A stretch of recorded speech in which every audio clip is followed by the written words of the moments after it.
아멘. 오늘 주신 하나님의 말씀 사무엘상 9장 15절부터 27절까지 말씀입니다. 사무엘상 9장 15절부터 27절까지 말씀이고요. 제가 가진 성경은 구약성경 420면에 나와 있습니다. 지금 읽는 것은 15, 16, 17 세 구절만 같이 읽겠습니다. 15절부터 15, 16, 17 우리 세 구절만 같이 천천히 맞춰 읽겠습니다. 시작. 사울이 오기 전날에 여호와께서 사무엘에게 알게 하여 이르시되 내일 이맘때에 내가 베냐민 땅에서 한 사람을 내게로 보내리니 너는 그에게 기름을 부어 내 백성 이스라엘의 지도자로 삼으라. 그가 내 백성을 블레셋 사람들의 손에서 구원하리라. 내 백성의 부르짖음이 내게 상달되었으므로 내가 그들을 돌보았노라 하셨더니 사무엘이 사울을 볼 때에 여호와께서 그에게 이르시되 보라 이는 내가 내게 말한 사람이니 이가 내 백성을 다스리리라 하시니라. 아멘. 왕을 요구하는 백성들에게 왕이 세워지면 강제로 징집을 당할 것이고 강제로 노역을 하게 될 것이고 많은 세금을 걷어갈 것이고 하나님이 더 이상 응답하지 않을 것이라고 경고를 했지만 그러나 백성들이 사무엘의 말 듣기를 거절했고요. 결국 백성들의 요구대로 왕을 허락해 주시겠다고 하셨습니다. 그런데 왕 제도에 대한 이런 부정적인 결과는 지금도 여전히 나타납니다. 대통령이 왕처럼 행세하면 국민들이 죽어나가는 거죠. 회사의 사장이 왕처럼 행세하면 직원들이 죽어나가는 겁니다. 가정에서 남자가 왕처럼 행세하면 엄마와 자녀들이 매우 힘들어지죠. 왕처럼 대접하는 거하고 스스로 왕처럼 하는 건 전혀 다른 일이에요. 교회에서도요, 목사가 마치 하나님처럼 행동하면 참으로 곤란합니다. 곤란해져요. 그거는 하나님의 말씀 전달해 주시는 분이니까 대우를 하는 거지 내가 하나님 나한테 잘해야지 목사한테 잘해야 복을 받지 그냥 하나님의 말씀을 전해주는 전달자니까 거기에 대해서 예우를 갖추는 것과 내가 하나님이다 전혀 다른 문제입니다. 여러분 그런 일이 일어나지 않도록 하기 위해서 국가에서는 민주주의라는 제도를 택한 것이고요. 직장에서는 주식을 발행해서 주식회사를 만드는 거예요. 교회에서 이런 일이 일어나지 않도록 가르쳐 주신 것이 너희는 택하신 족속이요 왕 같은 제사장들이요 거룩한 나라요 그의 소유한 백성이다. 너희가 그리스도인들이 하나님 믿는 한 사람 한 사람이 너희가 곧 교회야. 너희가 곧 왕 같은 제사장이야 라고 가르쳐 주신 거예요.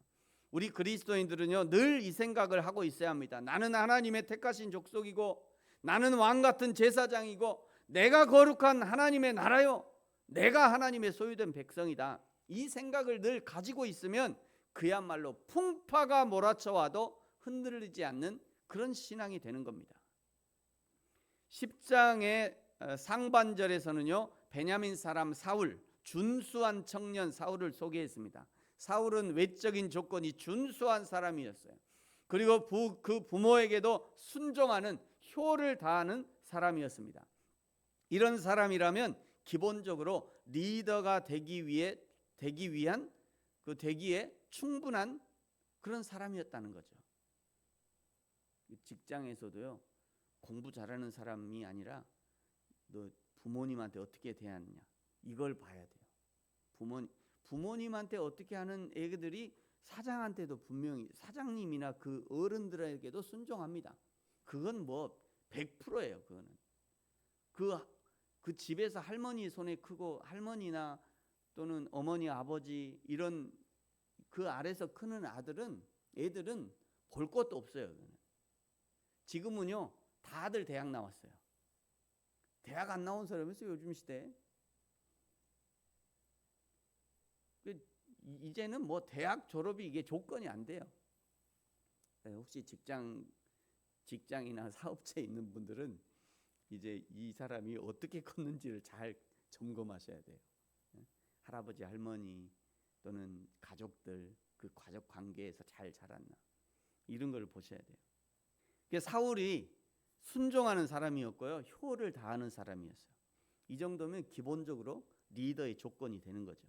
그리고 드디어 9장 14절에서요, 사무엘과 사울의 만남을 마침 사무엘은 산당으로 올라가서 제사를 드리려고 산당을 가고, 사울은 그 사무엘을 만나려고 올라가다가 마침 그 두 사람이 마주치면서 첫 번째 만남이 이루어집니다.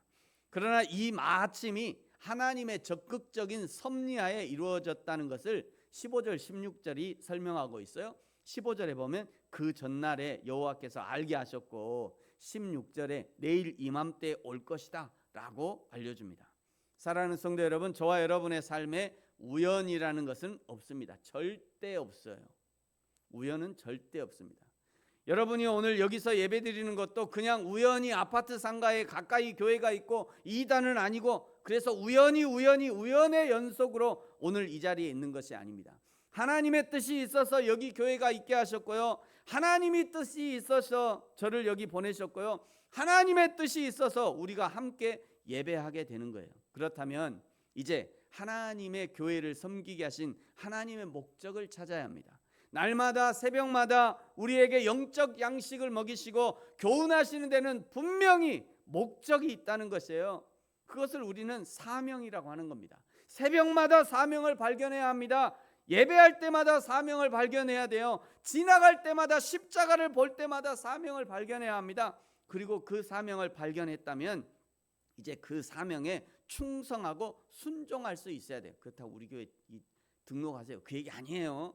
이렇게 오해하시면 안 돼요. 제발. 내가 계속 하나님 앞에서 영적 생활을 할 수 있게 하신 이유가 있다는 거예요.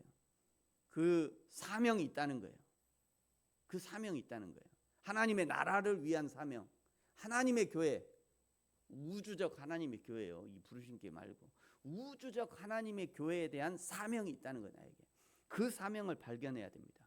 17절에요, 드디어 사무엘이 사울을 볼 때 여호와께서 사무엘에게 말씀하시되, 보라, 이는 내가 내게 말한 사람이니 이가 내 백성을 다스리리라 하시니라. 하나님이 이스라엘 백성에게 세워줄 왕이 바로 이 사람이다, 사울이다 라고 말씀하는 거죠. 그리고 20절에 사울에게 바로 내가 하나님이 세우기 원하는 바로 그 사람이다 라고 말해 줍니다. 20절 보십시오. 사흘 전에 이른 내 암나기를 염려하지 말라 찾았느니라.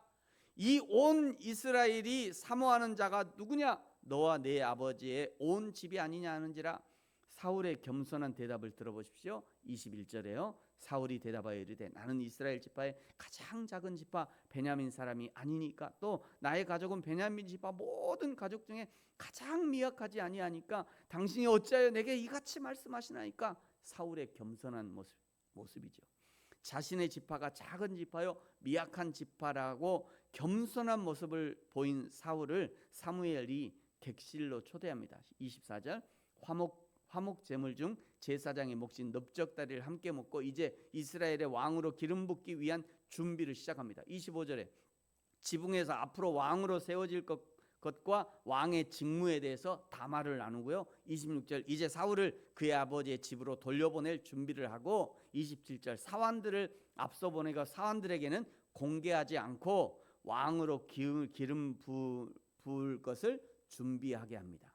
이것은 아직 공식적으로 왕으로 등극하기 전에 사울에게 이미 기름이 부어졌다는 것이 알려지면 절차상의 문제가 될 수 있기 때문에 비밀로 하고 있는 거예요.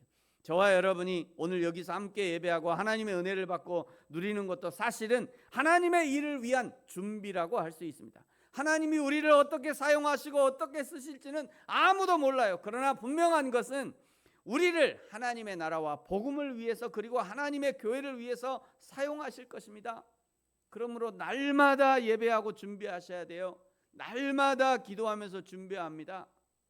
여러분, 저와 여러분이 하나님의 때, 하나님이 쓰시고자 할 때, 하나님이 원하시는 대로, 하나님이 보내신 가정에서, 직장에서, 섬기게 하신 교회에서 마음껏 귀하게 쓰임받는 저와 여러분이 되어지기를 예수님의 이름으로 축복합니다. 기도하겠습니다. 하나님 아버지, 감사합니다. 사울을 찾으시고 이스라엘의 왕으로 삼으신 하나님께서 지금도 예배하는 한 사람, 하나님의 마음을 가진 한 사람을 찾으시고 또 우리를 그 하나님의 사람으로 찾아주셔서 감사합니다. 날마다 여호와 하나님의 마음을 깨달아 알게 하시고 하나님이 우리에게 허락하신 사명을 발견하게 하시고 믿음으로 그 사명 감당하며 하나님 앞에 쓰임 받는 저와 우리 모든 성도들이 되게 하여 주옵소서. 감사합니다. 예수님의 이름으로 기도합니다. 아멘. 하늘에 계신 우리 아버지여, 이름이 거룩히 여김을 받으시오며 나라가 임하시오며 뜻이 하늘에서 이루어진 것 같이 땅에서도 이루어지이다. 오늘 우리에게 일용할 양식을 주시옵고 우리가 우리에게 죄 지은 자를 사하여 준 것 같이 우리 죄를 사하여 주시옵고 우리를 시험에 들게 하지 마시옵고 다만 악에서 구하시옵소서. 나라와 권세와 영광이 아버지께 영원히 있사옵나이다. 아멘. 계속해서